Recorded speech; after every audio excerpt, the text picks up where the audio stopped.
क्या विवाह में विलंब या शादी के बाद पति पत्नी के बीच तालमेल न होना गण से जुड़ा होता है? आज हम जिस विषय के बारे में जानने जा रहे हैं वह हमारे जीवन की बहुत सी समस्याओं को जड़ से खत्म कर सकता है। यह विषय न सिर्फ हमारे स्वभाव को समझने में मदद करता है बल्कि हमारे रिश्तों, फैसलों और भाग्य पर भी गहरा असर डालता है। अगर आपने इसे ठीक से समझ लिया तो आप अपने जीवन की दिशा बदल सकते हैं। जय श्री कृष्ण दोस्तों, इससे पहले कि इस विषय को गहराई से समझें, आइए हम सभी मिलकर भगवान श्री कृष्ण से एक मंगल प्रार्थना करें। हे प्रभु, जो भी इस पवित्र वाणी को पूरे मन से अंत तक सुने, उसके जीवन की सभी इच्छाओं को आप पूर्ण करना, उसके सारे दुख दर्द हर लेना, और जो इस वीडियो को लाइक और चैनल को सब्सक्राइब करें, उनकी जिंदगी में सुख, समृद्धि और शांति भर देना। दोस्तों, आज हम एक बहुत ही खास सफर पर निकलेंगे। ऐसा सफर जो हमें समय के पार ले जाएगा, जहां सितारे हमारे भाग्य की कहानी लिखते हैं। हां दोस्तों, वैदिक ज्योतिष के अनुसार यह बिल्कुल संभव है। हर व्यक्ति की जन्म कुंडली में उसका एक गण होता है, देवगण, मनुष्य गण या राक्षस गण। जब दो लोगों का विवाह होता है तो सिर्फ उनकी कुंडली नहीं, उनके गणों का मेल भी बहुत जरूरी होता है। अगर पति और पत्नी के गण आपस में मेल नहीं खाते तो उनके स्वभाव में बड़ा अंतर होता है। एक शांत और समझौतावादी होता है तो दूसरा गुस्सैल या जिद्दी। इससे उनके बीच गलतफहमियां, बहस और मनमुटाव बढ़ सकते हैं। कई बार यह भी देखा गया है कि यदि गण मिलान नहीं होता तो विवाह में देरी होती है, और यदि मिलान के बिना शादी हो भी जाए तो अक्सर पति पत्नी में सामंजस्य नहीं बनता। छोटी छोटी बातों पर झगड़े, अलग अलग सोच और भावनात्मक दूरी पैदा हो सकती है। इसलिए हमारे शास्त्रों में विवाह से पहले गण मिलान को बहुत महत्व दिया गया है। यह कोई अंधविश्वास नहीं बल्कि दो आत्माओं के स्वभाव का गहराई से विश्लेषण है। क्या आपने कभी सोचा है कि आपके अंदर कौन सी ताकत छुपी है? क्या आप एक शांत और दयालु देवता जैसे हैं, या फिर एक समझदार और व्यावहारिक इंसान जैसे हैं, या फिर आपके अंदर छुपी है एक रौद्र और रहस्यमय राक्षस जैसी ऊर्जा? ये सब कोई कल्पना नहीं है, यह है हमारे प्राचीन वेदों और ज्योतिष में बताया गया एक गहरा रहस्य। गण गण मतलब आपका असली स्वभाव, वो तरीका जिससे आप सोचते हैं, महसूस करते हैं और फैसले लेते हैं। ये स्वभाव आपके जन्म के साथ नहीं आता, ये आपकी आत्मा के पुराने संकल्पों से जुड़ा होता है। आज हम यही जानेंगे कि आपका गण क्या है। आप देवगण के हैं, मनुष्य गण के या राक्षस गण के। हर गण की अपनी एक खास पहचान होती है। देवगण वाले लोग शांत, दयालु और मदद करने वाले होते हैं। मनुष्य गण वाले समझदार, संतुलित और व्यवहारिक होते हैं। राक्षस गण वाले तेज, जोशीले और अपनी बात पर डटे रहने वाले होते हैं। आपका गण ही तय करता है कि आपका स्वभाव कैसा होगा, आपके रिश्ते कैसे रहेंगे और आपकी किस्मत आपको कहां ले जाएगी।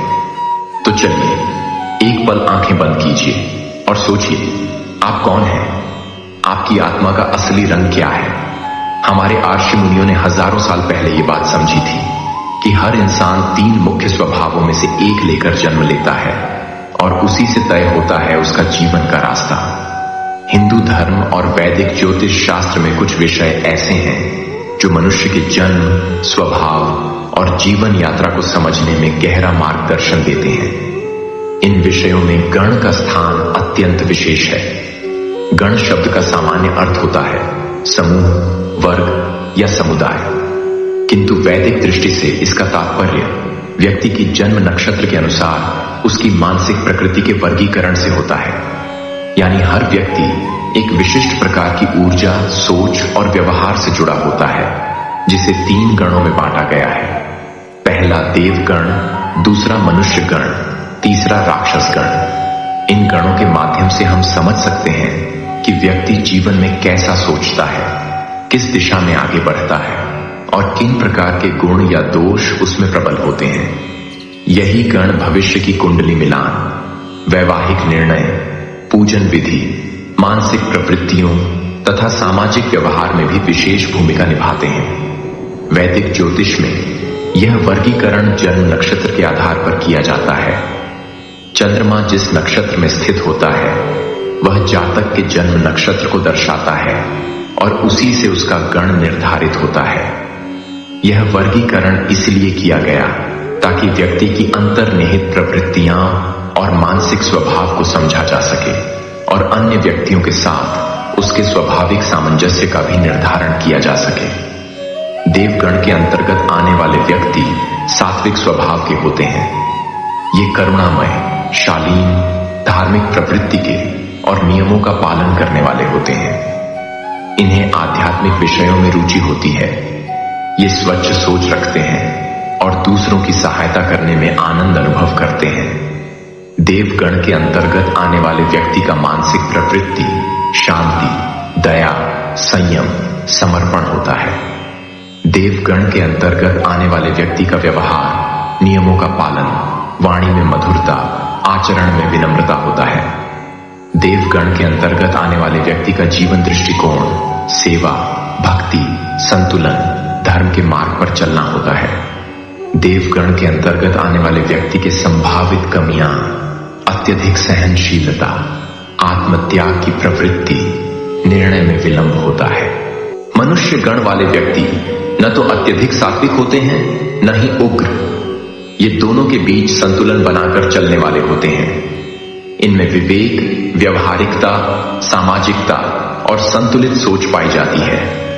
ये जीवन की वास्तविकताओं को समझते हुए कर्म और फल की अवधारणा को महत्व देते हैं। मनुष्य गण वाले व्यक्ति का मानसिक प्रवृत्ति संतुलित वास्तविकता को स्वीकारने वाला होता है। मनुष्य गण वाले व्यक्ति का व्यवहार समाज में अच्छी सहभागिता, उत्तरदायित्व का निर्वाह होता है। मनुष्य गण वाले व्यक्ति का जीवन दृष्टिकोण कर्म में विश्वास, परिवार और समाज के प्रति समर्पण होता है। मनुष्य गण वाले व्यक्ति के संभावित कमियां कभी कभी निर्णय में अनिर्णय संतुलन खोना होता है। राक्षस गण के जातक तेजस्वी, आत्मनिर्भर, विद्रोही स्वभाव के होते हैं।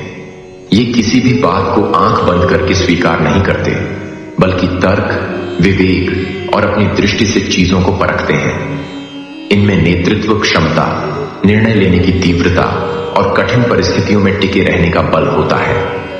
राक्षस गण के व्यक्ति का मानसिक प्रवृत्ति जिज्ञासु, शक्ति संपन्न, उग्र, नेतृत्वकारी होता है। राक्षस गण के व्यक्ति का व्यवहार स्वतंत्रता प्रेमी, निडर, आत्मबल में विश्वास रखने वाले होता है। राक्षस गण के व्यक्ति का जीवन दृष्टिकोण स्वयं निर्माण, आत्मविश्वास, सत्ता का प्रयोग होता है। राक्षस गण के व्यक्ति के संभावित कमियां अहंकार, वर्चस्व की प्रवृत्ति, क्रोध की अधिकता होता है। वैसे तो यह विषय अपने आप में अनंत गहराइयों को छुपाए हुए है। मनुष्य अगर अपने गणों से जुड़े उपाय करे तो वह अपने जीवन में बहुत सारे बदलाव ला सकता है। दोस्तों, आज के लिए बस इतना ही। भगवान श्री कृष्ण की कृपा सभी पर सदा बनी रहे। जाते जाते आप सभी से एक विनती है, अगर आप मेरे चैनल पर नए हैं तो कृपया इसे सब्सक्राइब करें और बेल आइकन दबाना न भूलें। श्री कृष्ण जी के लिए एक लाइक जरूर करें और कमेंट में जय श्री कृष्ण लिखना न भूलें। मिलते हैं अगले वीडियो में, तब तक के लिए आप सभी का धन्यवाद। जय श्री कृष्ण, राधे राधे।